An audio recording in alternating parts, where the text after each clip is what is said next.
Bom dia. Hoje a gente vai falar um pouquinho sobre a esquizofrenia e outros transtornos psicóticos que são uma dificuldade, muitas vezes, para quem está na atenção básica ou mesmo em cenários emergenciais.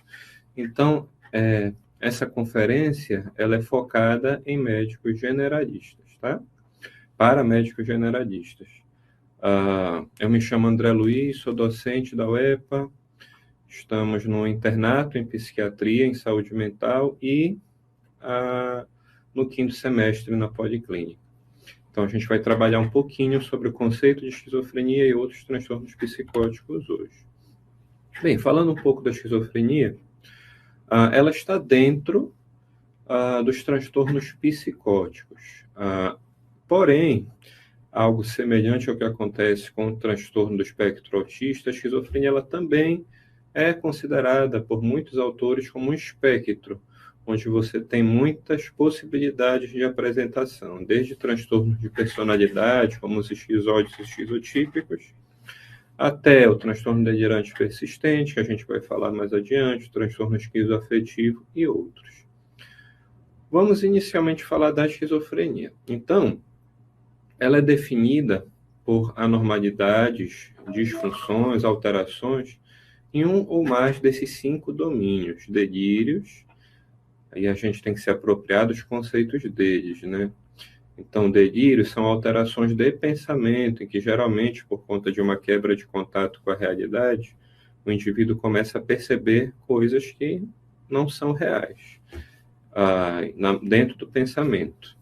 E geralmente são delírios de perseguição, persecutoriedade. As alucinações, que são alterações da sensopercepção, percepções distorcidas ligadas a visões ou ações ou alterações no tato, nos sentidos de uma maneira geral. As mais comuns da esquizofrenia são as alucinações auditivas. Um pensamento ou discurso desorganizado, a maneira que a pessoa fala é bastante desorganizada, não segue um fluxo normal. Um comportamento motor grosseiramente desorganizado ou anormal, incluindo catatonia.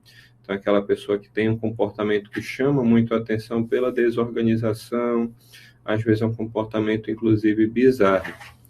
E os sintomas negativos. Os sintomas negativos, eles são o início da doença. A doença, ela geralmente começa pelos sintomas negativos, que podem envolver perda de prazer, anedonia, né? Podem envolver isolamento social, podem envolver embotamento afetivo e outros. Com uma certa frequência são confundidos, já que a doença começa por eles, com uma certa frequência são confundidos com a depressão maior. Então é importante também lembrar isso. Quanto aos delírios, como a gente conversou, são crenças fixas, não passíveis de mudança, à luz de evidências conflitantes. Então, o indivíduo ele acredita fielmente naquilo, e podem ter conteúdo variado, como persecutório, que é o mais comum, né? Delírios de referência, então, crenças que gestos, comentários ou estímulos são direcionados à pessoa. E delírios de grandeza, esses são um pouco mais comuns no transtorno afetivo bipolar, crenças de possuir habilidades excepcionais, riqueza, fama. Delírio erotomaníaco, crença de que outra pessoa está apaixonada pelo indivíduo. Delírios nihilistas, convencimento que ocorrerá uma grande catástrofe. E delírios somáticos, referentes à saúde e à função dos órgãos. Quanto às características essenciais das alucinações e do pensamento desorganizado. Então, as alucinações, elas são percepções semelhantes a experiências sensoriais reais, ocorrendo sem estímulo externo. Classicamente, na esquizofrenia, a gente vai estar falando das alucinações auditivas, apesar das outras serem possíveis também. Geralmente, ela vem de que forma? O indivíduo ele relata escutar vozes que geralmente comandam ele a fazer alguma coisa, ordenam ele, então são chamadas vozes de comando. E o pensamento desorganizado, ou discurso, frequentemente é inferido a partir do discurso do indivíduo. A apresentação acontece de que forma? Ele muda rapidamente de um tópico a outro, sem muitas vezes sem uma conexão interessante, e às vezes foge completamente do raciocínio que ele está tentando estabelecer. Isso se chama descarrilhamento de ideias, também pode apresentar afrouxamento de associações.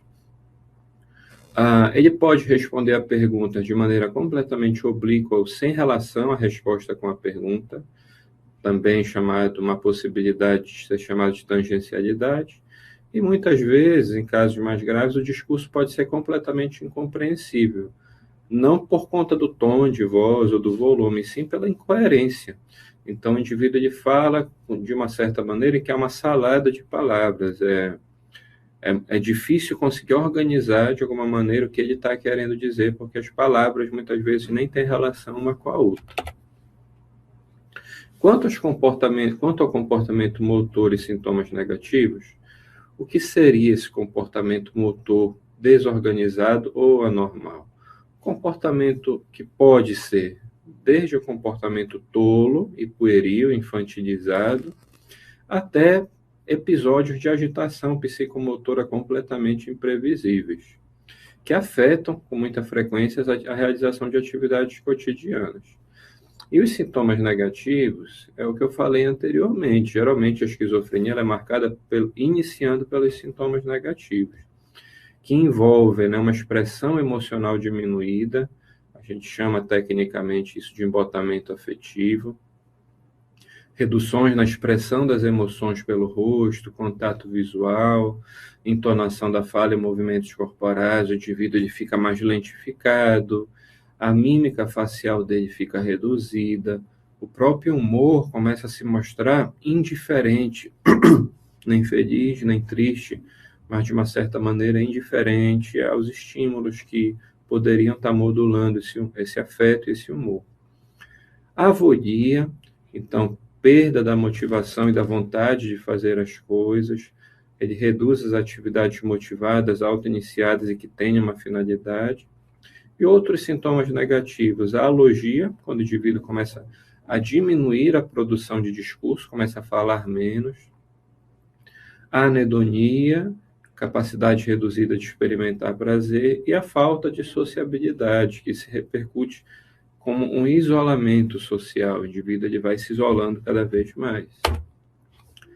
Quanto à prevalência da esquizofrenia, a prevalência gira em torno de 0,5% a 1,5%. Então, um número aí mais próximo do que seria é de 1% da população em geral. Dá para observar, então, que é comum, né? Não é uma doença rara. 1 a cada 100 pessoas pode apresentar esquizofrenia. E tendo em vista o impacto da doença, é um número bem relevante. E alguns grupos têm um aumento dessas prevalências e incidências. Imigrantes, refugiados, a questão de classes econômicas mais baixas, a latitude do país. É importante notar que a prevalência e a incidência podem ser afetadas por diagnósticos errôneos ou exagerados em alguns grupos. É mais um motivo da gente estar fazendo essa conferência, né? Uma doença, como a gente viu, comum, incapacitante, muitas vezes, na grande maioria das vezes, porém que ainda passa por muitos diagnósticos errados, pessoas que não são esquizofrênicas sendo diagnosticadas como esquizofrênicas e vice-versa. Pessoas que são não sendo diagnosticadas de maneira correta. Geralmente, falando de faixas etárias, ela é mais comum nos homens, em uma faixa etária próxima ali do final da adolescência e início da idade adulta. Em mulheres pode acontecer também, porém os sintomas são um pouco mais tardios, o início, perdão, um pouco mais tardio, e existe um componente maior em mulheres de humor, de afeto, do que propriamente aquela continuidade dos sintomas psicóticos recorrentes. Eles até podem acontecer, mas vem acompanhado de sintomas de humor, o que dificulta o diagnóstico em mulheres por, em alguns momentos, se apresentar ou lembrar o transtorno afetivo bipolar. Quanto ao desenvolvimento e curso da esquizofrenia, geralmente inicia no final da adolescência, tem um pico de início ali entre a metade dos 20 anos nos homens e o final dos 20 anos das mulheres. Então, a gente está falando aí nos homens de um pico de início, 23, 24 anos no máximo. Em mulheres, a gente já se aproxima mais dos 30 anos. O início antes da adolescência é raro, porém não é impossível, mas é menos comum do que as outras apresentações. E o início ele pode ser abrupto ou insidioso. Quando a gente fala abrupto, é no sentido realmente da abertura de um primeiro surto psicótico, geralmente em poucos dias pode se desenvolver. Porém, ele pode cursar de maneira bem insidiosa, iniciando com sintomas negativos. E um primeiro surto psicótico, quando se apresentar às vezes 6 meses, 1 ano após o início dos sintomas. Pelo menos metade dos indivíduos manifesta sintomas depressivos, o que chama atenção por conta da possibilidade de diagnóstico comórbido, né? Transtorno depressivo maior e esquizofrenia. Então, ao mesmo tempo que em algum momento passam por um diagnóstico diferencial, também podem coexistir na mesma pessoa. O prognóstico é influenciado pela duração e pela gravidade da condição, pelo gênero. Então, lembrar, quanto mais cedo o início do quadro, pior o prognóstico, quanto mais tardio, melhor. Quanto mais precoce o início do tratamento, melhor o prognóstico. Quanto mais tardio o início do tratamento, pior. Homens, especialmente com quadro de psicose de longa duração antes do tratamento e menor ajuste pré-mórbido, tendem a ter sintomas negativos e os prejuízos cognitivos mais proeminentes. E o desfecho e o curso são heterogêneos. O prognóstico, muitas vezes, no início do quadro é incerto. A gente tende a conseguir traçar melhor o prognóstico acompanhando o paciente longitudinalmente, né? Bem, uma taxa de remissão de 56%, veja, a gente não está falando de cura, tá? A gente está falando de remissão. Quanto a gente consegue remitir a maioria dos pacientes fazendo o diagnóstico correto e o tratamento correto. Gira em torno de 56% e uma recuperação de 30%.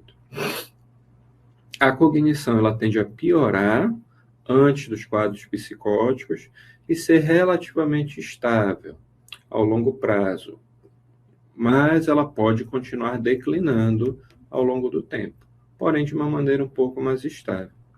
E os sintomas negativos, contrário da cognição, né, podem ser estáveis quando presentes no início da doença e podem se intensificar ao longo da doença. Na infância, o diagnóstico é mais difícil, porque aí entram outros diagnósticos diferenciais. Os delírios e alucinações podem ser menos elaborados e a criança pode apresentar alucinações visuais com mais frequência. A ter uma pior evolução e um pior prognóstico por conta do início mais precoce. E casos com início tardio, nem um pouco comuns, mas podem acontecer após os 40, mais comuns em mulheres. E vão ter aí um domínio de sintomas psicóticos com preservação e social. Esses quadros de início bem tardio. Quanto aos critérios diagnósticos, segundo o DSM-5, texto revisado, o critério A envolve 2 ou mais dos itens a seguir, que a gente já conversou anteriormente, pelo menos um deles deve ser o item 1, 2 ou 3, que são os critérios maiores, então, os delírios, as alucinações e o discurso desorganizado. O quarto critério, comportamento, critérios e sintomas diagnósticos. Então, eu tenho que ter pelo menos 2 desses itens, considerando que 1 dos 3 primeiros tem que estar obrigatoriamente presente, ok? Quanto à questão da moralidade, a gente vai falar mais adiante, mas pelo menos se tratados com sucesso desses critérios. Classicamente, são 180 dias para se fechar o diagnóstico de esquizofrenia. Porém, o transtorno esquizofreniforme, que é um forte indício de que o indivíduo possa ser esquizofrênico, considera a partir de 1 mês. Quanto ao critério B, prejuízo significativo em uma ou mais áreas das principais áreas do funcionamento, trabalho, relações interpessoais e autocuidado. Isso é importante, né? A esquizofrenia ela vai trazer algum prejuízo e um prejuízo que tende a ser significativo, dificilmente você vai ver, dificilmente não, raramente você vai ver um esquizofrênico que não tenha prejuízo nenhum, tá? Eu não lembro de ter visto algum sem prejuízo.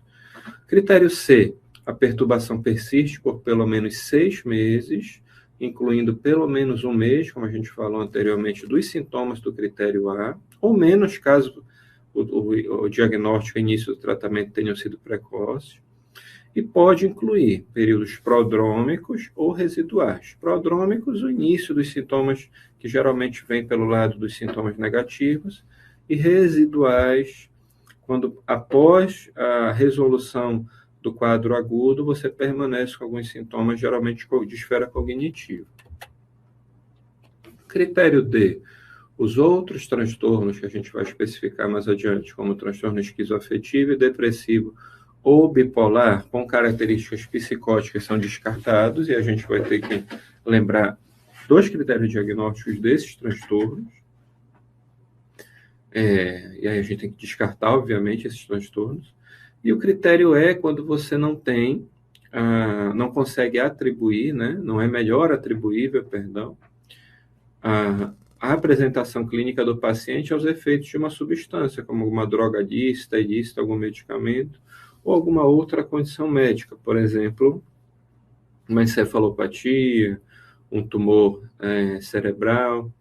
E o critério F, é importante lembrar também, né?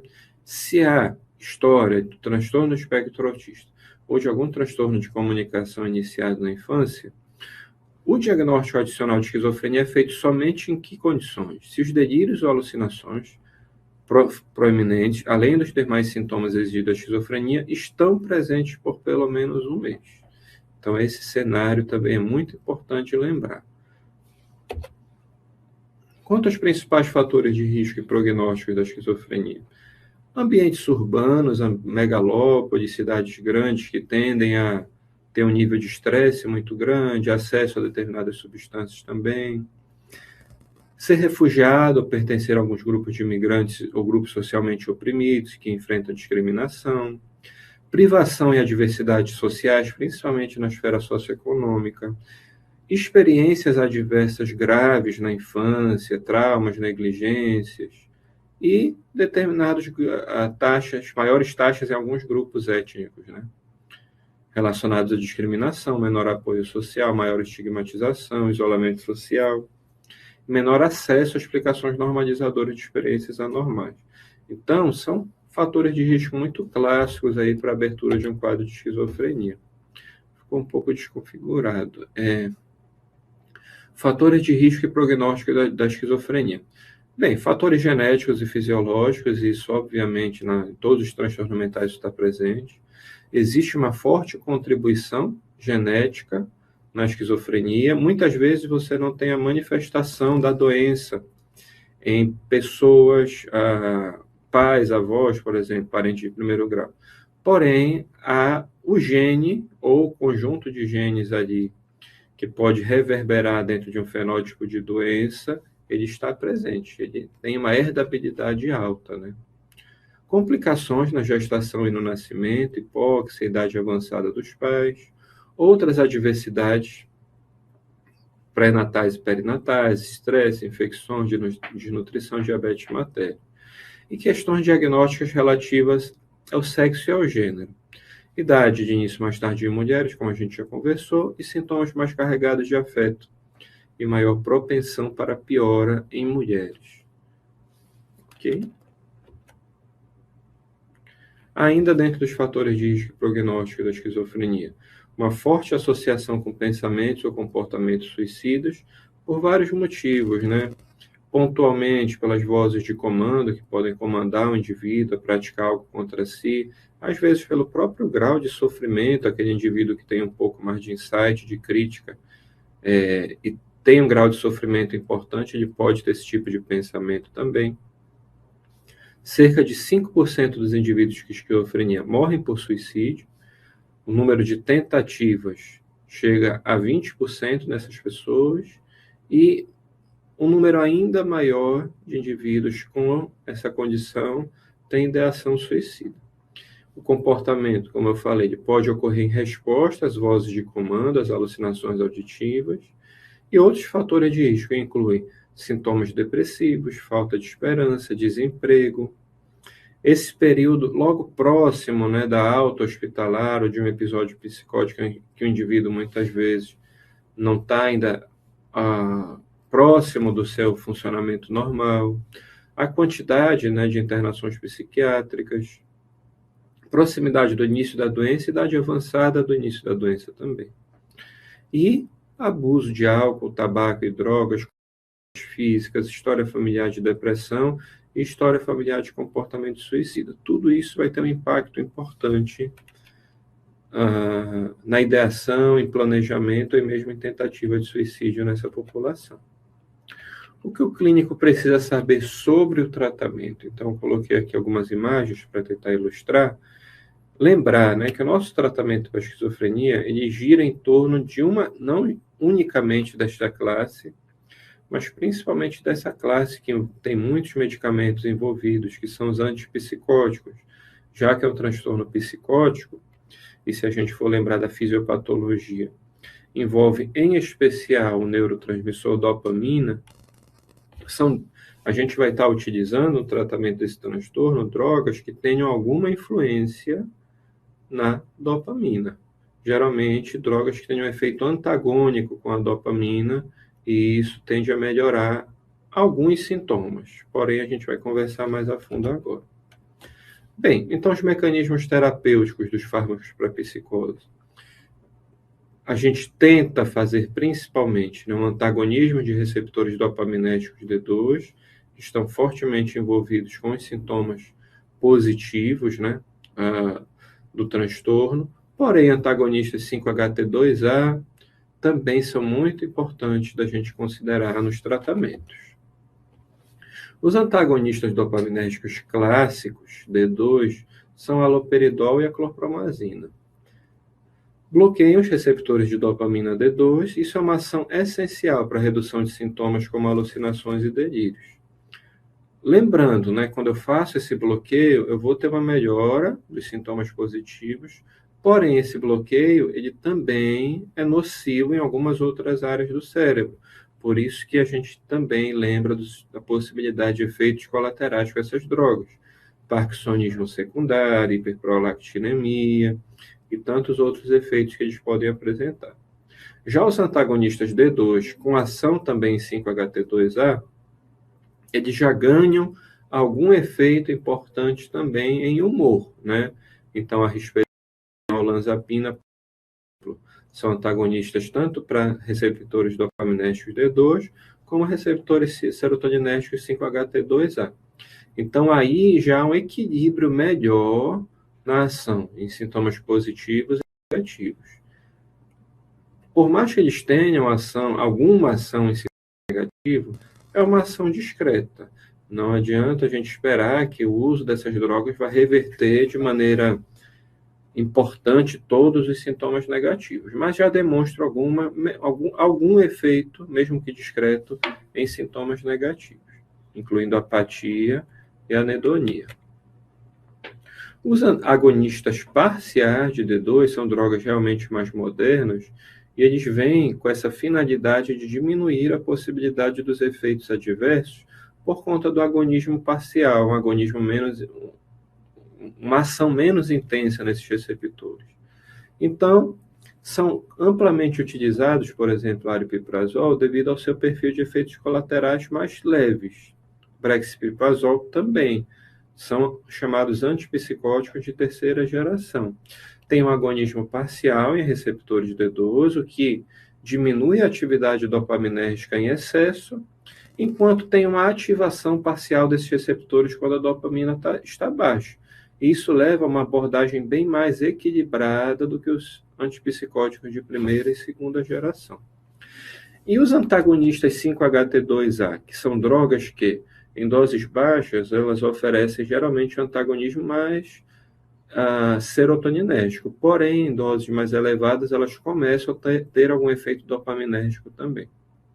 Que são a quetiapina, que pode ser usada para esquizofrenia, porém a gente usa com muito mais frequência no transtorno afetivo bipolar, exatamente por esse efeito mais serotoninérgico também, e a lorazidona também, mesmo raciocínio da quetiapina. Bloqueiam especificamente receptores 5-HT2A, vão ter algum efeito dopaminérgico somente em doses elevadas, o que ajuda a aumentar a liberação de dopamina em áreas do cérebro onde ela é necessária. Então, são drogas que têm um efeito mais próximo, por exemplo, dos estabilizadores do humor e dos antidepressivos, do que propriamente dos antipsicóticos, apesar de, por classe, serem antipsicóticos. E com isso, a gente tem uma melhora de sintomas depressivos e menos efeitos colaterais clássicos dos antipsicóticos. Os efeitos colaterais dessas drogas geralmente giram mais em torno de aspectos metabólicos do que motores ou de alguma outra esfera. Então, essa aqui é uma tabelinha retirada do Stahl, né, que é um livro de psicofarmacologia bem clássico, em que a gente pode ver o funcionamento das grandes vias da esquizofrenia com e sem tratamento. Então, a via mesolímbica e mesoestriatal.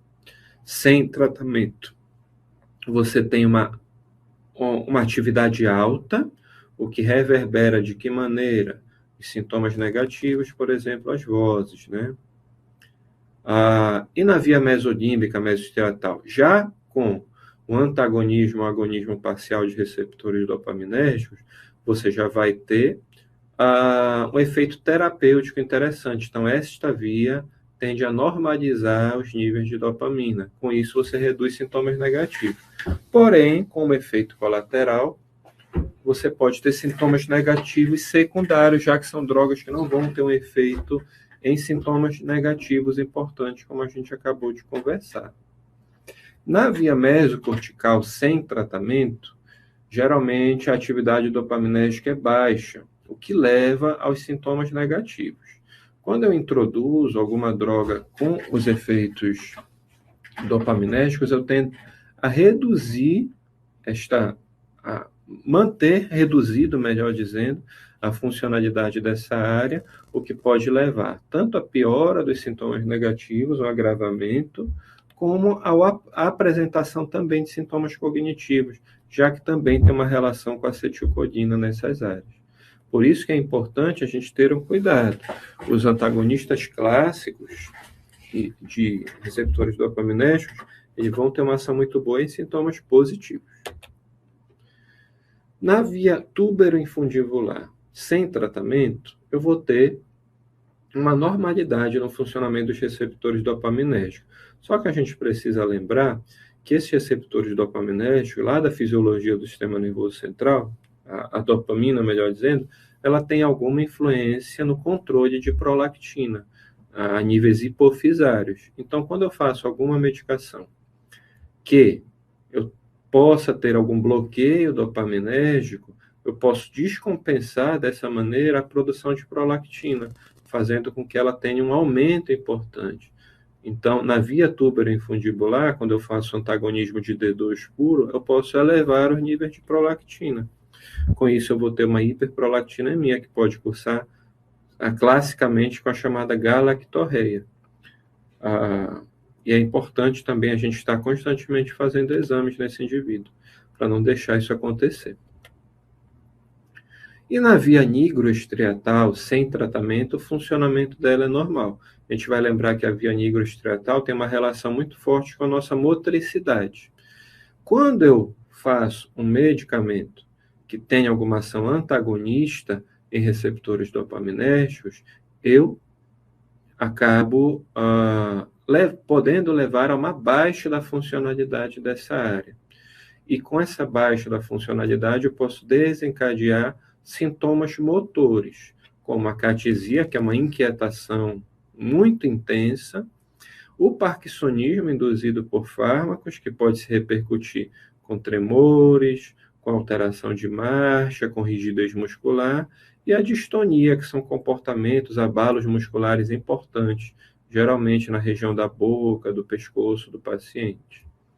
Então, esse é o perfil de efeito colateral e por que eles acontecem do ponto de vista neuroquímico. Bem, agora a gente vai falar um pouco dos diagnósticos diferenciais e dos transtornos inseridos no espectro da esquizofrenia. Transtorno de personalidade esquizotípico, onde que ele vai diferenciar da esquizofrenia? É um padrão difuso, primeiro, não é um transtorno de personalidade, então ele tende a acompanhar o indivíduo praticamente desde sempre. O diagnóstico é feito geralmente na adolescência, no início da idade adulta, mas os traços de personalidade já começam a se apresentar desde muito cedo. Então, é um padrão difuso de déficits sociais, interpessoais, desconforto em relações íntimas, distorções cognitivas e percepções do comportamento excêntrico. Porém, abaixo do limiar para um transtorno psicótico, não chega a configurar classicamente um delírio, uma alucinação ou alguma coisa do tipo. O transtorno delirante, a presença de um ou mais delírios, com duração de 1 mês ou mais, sem outros sintomas psicóticos proeminentes, geralmente. O funcionamento, de uma maneira geral, não está acentuadamente prejudicado como ele fica na esquizofrenia. E o comportamento não é claramente bizarro ou esquisito, exceto pelo impacto direto dos delírios. Então, são indivíduos que apresentam geralmente apenas alteração no pensamento, não vão apresentar outras alterações, e eles não têm grande prejuízo. Muitas vezes, esse núcleo delirante do indivíduo, ele é restrito a um ambiente, ou em casa, ou no trabalho, ou no contexto religioso, ele não chega a dominar a vida do indivíduo de uma maneira acentuada. E, portanto, não vai trazer um grande prejuízo. O prejuízo ele se apresenta quando o indivíduo está naquele ambiente ou naquela situação que favorece a intensificação do delírio. O transtorno psicótico breve nada mais é do que são os mesmos critérios da esquizofrenia, porém, com uma apresentação que dura menos de 30 dias, menos de 1 mês. E, com menos de 1 mês, há um retorno completo ao nível de funcionamento pré-mórbido, algo que a gente não espera na esquizofrenia. Então, em termos de critério diagnóstico, o transtorno psicótico breve apresenta os mesmos critérios. A diferença é que ela está no tempo. A duração do episódio dura pelo menos 1 dia, porém dura menos de 30 dias. E após esse período, o indivíduo volta completamente ao funcionamento pré-mórbido dele sem nenhum prejuízo. O transtorno esquizofreniforme já muda exatamente essa questão da temporalidade. Os critérios são os mesmos, porém a duração vai além de 1 mês, acima de 1 mês, porém menos de 6 meses. Isso é muito importante, porque acima de 6 meses, como a gente já viu, a gente já vai fechar como esquizofrenia. Então, os critérios são idênticos à esquizofrenia. O que muda é a questão da temporalidade. E não há exigência de um declínio funcional para o diagnóstico, ao contrário da esquizofrenia, em que o declínio funcional ele é praticamente esperado dentro do quadro de esquizofrenia. Aqui ele pode não existir. O transtorno esquizoafetivo, esse é um pouco mais difícil de entender e diagnosticar também, né? É um período ininterrupto de doença em que você tem pelo menos um episódio depressivo maior ou maníaco, concomitante com os sintomas de fase ativa da esquizofrenia. Então, é aquele indivíduo que, num primeiro momento, antes de você conseguir acompanhá-lo, explorar melhor a psicopatologia dele, ele, em alguns momentos, vai te lembrar um bipolar, em outros momentos, ele vai te lembrar um esquizofrênico. Então, ele fica em cima do muro nessa questão dos sintomas. Como que a gente consegue pensar que é um transtorno esquizoafetivo inicial? Quando, apesar dele já ter apresentado sintomas de humor, ele teve por pelo menos 2 semanas delírios e alucinações de maneira contínua, na ausência de sintomas de humor. Então, é o cara que tem sintomas de humor. Porém, atualmente, ele está há pelo menos 2 semanas ou mais sem sintomas de humor e com sintomas psicóticos. E os sintomas de humor eles devem estar presentes na maior parte da duração total da doença, tanto na fase ativa como na fase residual. Bem, quanto ao transtorno psicótico induzido por substâncias, os critérios são muito próximos, como a gente já viu, da esquizofrenia, porém, claramente, você vai fazer uma relação causal, que o indivíduo está com os sintomas psicóticos porque usou alguma substância ou medicamento. E aí a gente pode falar das drogas ilícitas, que têm um potencial efeito perturbador do sistema nervoso central. Nós vamos falar de alguns medicamentos de ação anticolinérgica e alguns antibióticos que podem levar a sintomas psicóticos. Então, claramente, você vai conseguir fazer essa relação, em que os sintomas psicóticos do indivíduo você vai conseguir atribuir ao efeito de alguma substância lícita ou ilícita.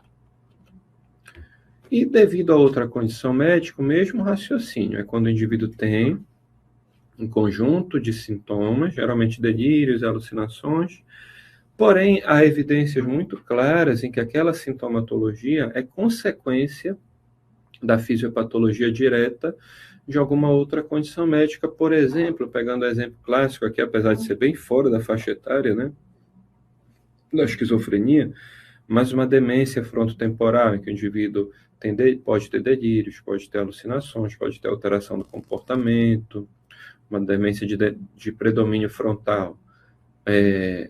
Claramente, né, os sintomas podem se parecer com esquizofrenia, porém, além da faixa etária, você consegue identificar um outro perfil de sintomas muito mais próximos do quadro demencial.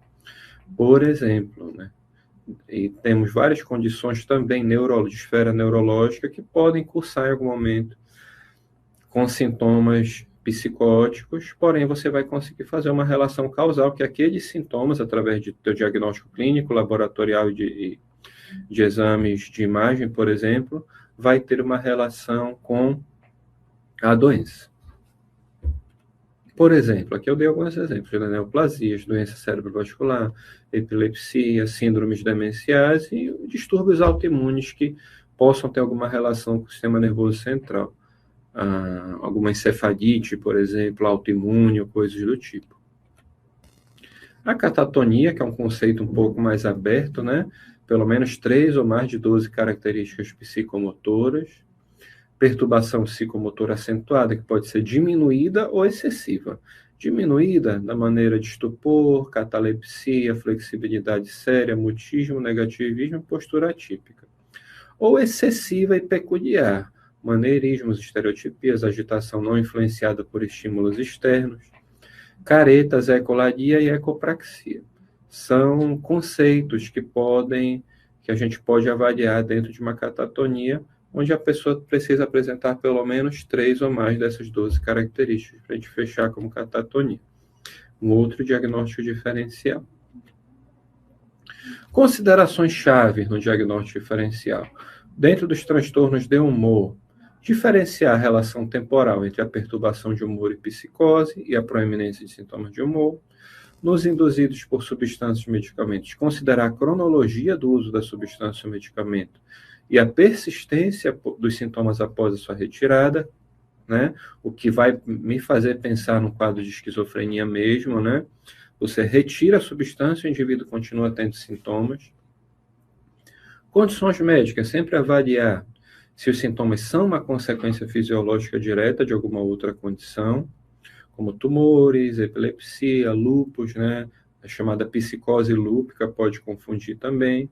Transtorno do neurodesenvolvimento. Aí você vai caracterizar também os marcos do desenvolvimento, déficit de interação social e a presença de comportamentos restritos ou repetitivos, e os clássicos transtornos de personalidade, quando a história de desenvolvimento e a persistência dos sintomas de personalidade independem de episódios psicóticos.